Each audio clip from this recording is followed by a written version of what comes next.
Hello students, पिछले बार की video में मैंने आपको वास्तविक संख्या के बारे में बताया था, मगर मैं इस वीडियो में आपको परिमेय संख्या के बारे में बताऊंगा कि परिमेय संख्या क्या है। तो यहाँ इसकी परिभाषा देखिए। परिमेय संख्या p बाई q के रूप में होता है, जिसमें p तथा q दोनों ही पूर्णांक होता है तथा q का मान शून्य नहीं होता है।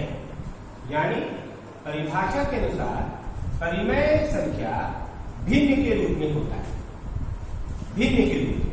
और भिन्न का जो अंश है, जिसको इंग्लिश में न्यूमरेटर कहते हैं, और भिन्न का जो हर है, जिसे हम डिनोमिनेटर कहते हैं, दोनों को ही इंटीजर्स होना जरूरी है, मतलब पूर्णांक होना जरूरी है।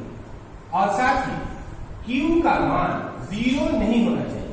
फिर से हम दोबारा बता दें कि परिमेय संख्या p बाई q भिन्न के रूप में होता है और इसमें p और q का मान पूर्णांक होता है तथा q का मान शून्य नहीं होता है। मैं इसको उदाहरण देकर समझाता हूं। जैसे अगर 2/4 लिखा हुआ है और कहा जाए कि ये परिमेय संख्या है कि नहीं, तो ये परिमेय संख्या हुआ, इसलिए कि इसमें 2 पूर्णांक है, 4 भी पूर्णांक है, यानी p का मान 2 पूर्णांक है और q का मान 4 पूर्णांक है, और 4 0 के बराबर नहीं, मतलब q का मान 0 नहीं है, इसलिए 2/4 परिमेय संख्या है। इसी तरह से दूसरा एग्जाम्पल मान लीजिए 0/5 है, तो इसमें देख रहे हैं कि 0 जो p का मान है वो पूर्णांक है, और 5 जो q का मान है ये भी पूर्णांक है, और q का मान 0 नहीं है, इसलिए 0/5 ये परिमेय संख्या है। लेकिन इसी को उलट दें, यानी कि 5/0 कर दें, तो ये परिमेय संख्या नहीं है, इसलिए कि p का मान 5 और q का मान 0, ये तो पूर्णांक है, लेकिन q का मान 0 नहीं होना चाहिए, और यहाँ 0 है, इसलिए 5/0 परिमेय संख्या नहीं है। और एक बात और बता दें कि परिमेय संख्या भिन्न के रूप में होता है, भिन्न यानी फ्रैक्शन के रूप में। और एक और अलग से हम लोग ये भी कहते हैं कि जितना भी पूर्णांक है, जैसे कि 0, 1, 2, 3, इसी तरह से आगे तक, और इसके पहले -1, -2, -3, और इसी तरह से पहले, यानी जितना ये सब जो भी पूर्णांक है ये सब परिमेय संख्या है। तो अब आप सोचेंगे कि एक तरफ तो मैं ये कह रहा हूं कि परिमेय संख्या भिन्न के रूप में होता है, और ये भी कह रहे हैं कि जितना भी पूर्णांक है वो परिमेय संख्या होता है। तो पूर्णांक तो भिन्न के रूप में नहीं है, यहाँ तो इसके नीचे में, यानी इसके नीचे का वैल्यू, जिसको हम लोग हर कहते हैं और इंग्लिश में डिनोमिनेटर कहते हैं, वो तो नहीं है। तो दिख रहा है कि नहीं, लेकिन है, क्योंकि सभी के नीचे 1 छिपा हुआ है। तो अगर हम 1 दे देते हैं तो ये सब भिन्न के रूप में हो जाता है। तो इस तरह से हम कह सकते हैं कि अगर भिन्न के रूप में नहीं भी है, अगर भिन्न के रूप में नहीं भी है, फ्रैक्शन के रूप में नहीं भी है, तो भी वो परिमेय संख्या हो गया। इसलिए कि अगर कोई ऐसा मान है जिसका हर नहीं है, मतलब डिनोमिनेटर नहीं है, तो समझ लीजिए उसके नीचे 1 छिपा हुआ है।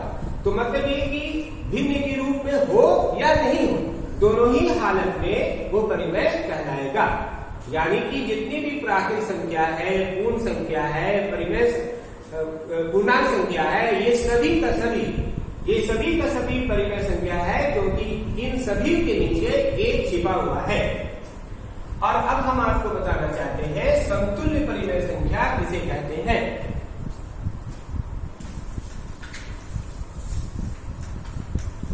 समतुल्य परिमेय संख्या किसे कहते हैं जानिए। समतुल्य परिमेय संख्या उस संख्या को कहते हैं जिसका मान समान होता है। समतुल्य परिमेय संख्या उस संख्या को कहते हैं जिसका मान समान होता है। जैसे यहां पर देखिए 1/2 यहां मैंने लिखा। अब 1/2 को हम लिखते हैं 2/4। 1/2 को हम लिख रहे हैं किस रूप में? 2/4। क्यों? क्योंकि जब मैं 2/4 को जब मैं काटूंगा यानी कि भाग दूंगा तो फिर से मुझे 1/2 ही मिलेगा।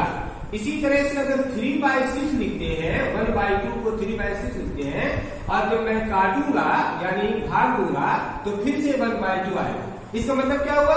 इसका मतलब कि 1/2, 2/4, 3/6 दिखने में एक जैसा नहीं लग रहा है, लेकिन सभी का मान समान है। इसलिए 1/2, 2/4 और 3/6 ये तीनों का तीनों समतुल्य परिमेय कहलाएगा। अब कहा जाए कि एक और इसी का समतुल्य परिमेय कौन होगा?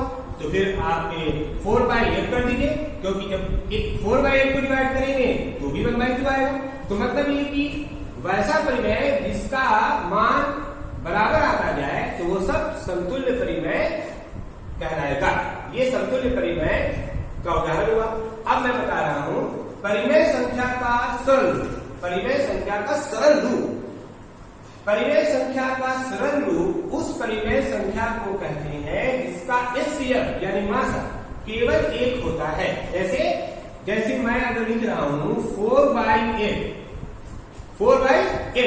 तो ये परिमेय संख्या तो है, लेकिन ये सरल रूप नहीं है। परिमेय संख्या का सरल रूप नहीं। क्यों? क्योंकि इसका मासा यानी HCF 1 भी होगा। 1 तो इसका, क्योंकि इसका HCF यानी मासा 4 है। इसका मासा क्या आएगा? इसका मासा यानी कि HCF क्या आएगा? 4 आएगा। जबकि मैं क्या कह रहा था कि वैसी परिमेय संख्या जिसका HCF 1 होगा वही सरल रूप कहलाएगा। तो इसका HCF कितना है? 4 है। इसलिए 4/8 परिमेय संख्या का सरल रूप नहीं। हाँ, अगर इसी 4/8 को काट के अगर हम लिख दें 1/2 तब ये सरल रूप हो जाएगा। क्यों? क्योंकि 1/2 का मासा यानी इसका जो मासा है जिसको हम HCF कहते हैं 1 होगा। तो ये 4/8 सरल रूप नहीं है, लेकिन 1/2 सरल रूप है। जबकि ये दोनों परिमेय संख्या है, 4/8 भी और 1/2 भी। और ये भी मैं बता दूं कि 4/8 एंड 1/2 दोनों समतुल्य परिमेय है। क्यों? क्योंकि दोनों का मान समान है। इसका भी मान 1/2 है और ये 4/8 लिखा हुआ है, बट इसका वैल्यू 1/2 है। तो ये दोनों समतुल्य परिमेय है। मगर 4/8 ये सरल रूप नहीं है। इसका सरल रूप कौन है? 1/2 है। क्यों? क्योंकि इसका मासा 1 है। और ये सरल रूप क्यों नहीं है? क्योंकि इसका मासा 1 नहीं है, बल्कि कोई और है यानी 4 है। तो ये हुआ सरल रूप की पहचान। अब मैं बताऊं, यहां आप आइए, यहां आपको बताते हैं क्या लिखा हुआ है। जैसे आप देख रहे होंगे 6 पूर्णांक है, 2 भी पूर्णांक है और जोड़ने पर 8 है और 8 भी पूर्णांक है। तो याद रखिएगा कि अगर कोई 2 पूर्णांक है और दोनों को जोड़ने पर कोई रिजल्ट आ रहा है तो जिसको जोड़ रहे हैं वो भी पूर्णांक है और जो आ रहा है वो भी पूर्णांक है। तो जिसे जोड़ रहे हैं वो भी परिमेय है और जो जोड़ करके आ रहा है वो भी परिमेय है। मतलब परिमेय का जोड़ परिमेय होता है। उसी तरह से 2 परिमेय का घटाव भी परिमेय होता है। इसी तरह से 2 परिमेय का गुणनफल भी परिमेय होता है। इसी तरह से अगर 2 परिमेय को भाग देते हैं और उसका जो परिणाम आता है वो भी परिमेय होता है। मतलब ये हुआ कि 2 परिमेय का जोड़, 2 परिमेय का घटाव, 2 परिमेय का गुणनफल, 2 परिमेय का भाग जो आता है वो सब परिमेय ही होता है, क्योंकि वो पूर्णांक होता है।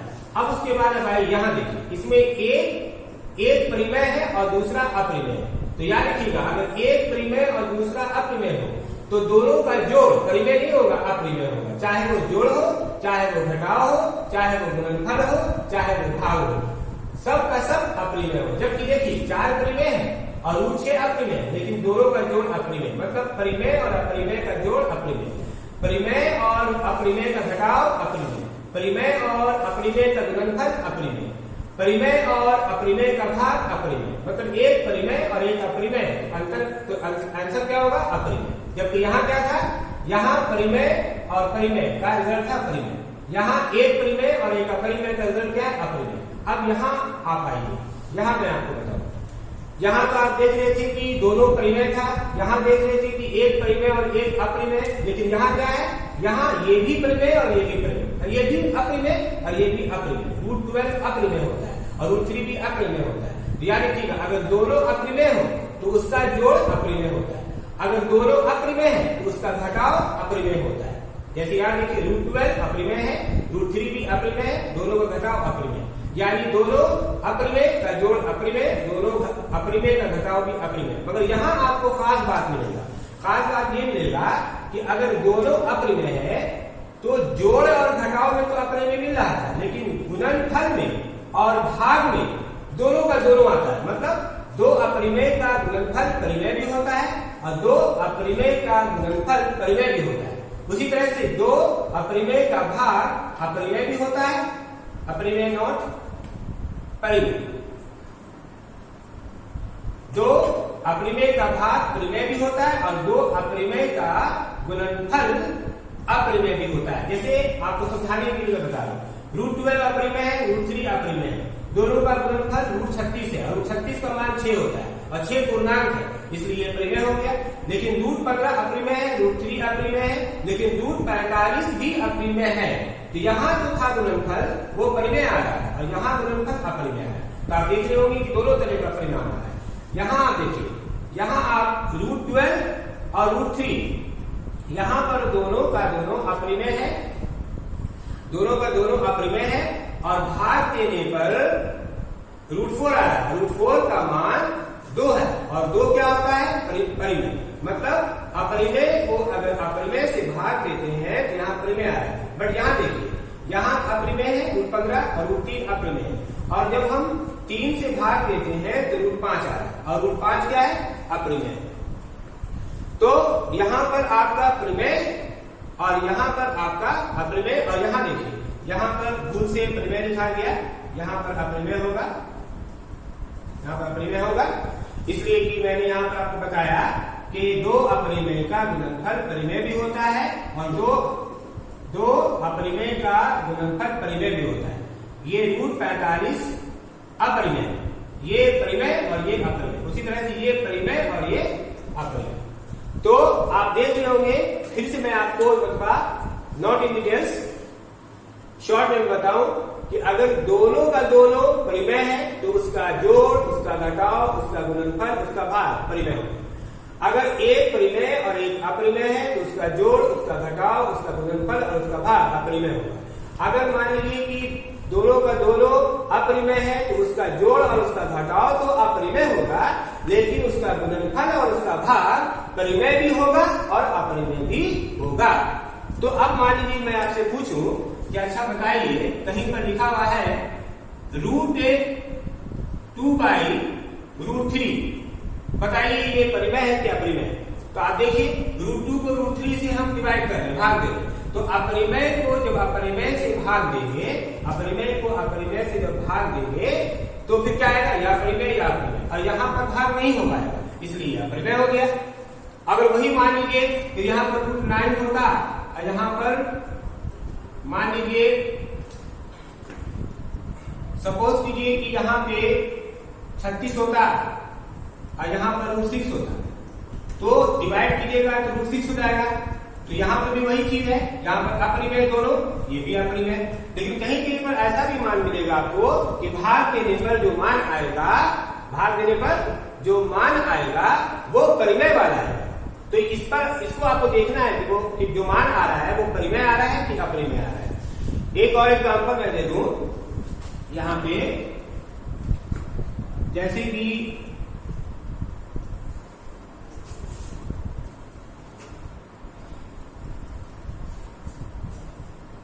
यहाँ देखिए, √3 ये क्या है, अपरिमेय, और ये क्या है, अपरिमेय। अब हम डिवाइड कर रहे हैं तो यहाँ पर √4 आ रहा है। अब √4 का आंसर 2 आ गया। तो यहाँ देखिए, यहाँ दोनों अपरिमेय था मगर रिजल्ट परिमेय आ रहा है, और यहाँ क्या देख रहे हैं, दोनों अपरिमेय था, रिजल्ट परिमेय है। तो आप क्या देख रहे हैं, कभी परिमेय आएगा और कभी अपरिमेय आएगा। तो मैं उम्मीद करता हूं कि आपको ये वीडियो, इस वीडियो में सारी बात समझ में आ गई होगी, और अगर कहीं भी प्रॉब्लम है तो फिर आप वीडियो में कमेंट कर सकते हैं। और अगर आपको वीडियो अगर इस वीडियो में आपको सारी बातें समझ में आ गई तो फिर आप लाइक शेयर और सब्सक्राइब जरूर करें। Okay, bye bye.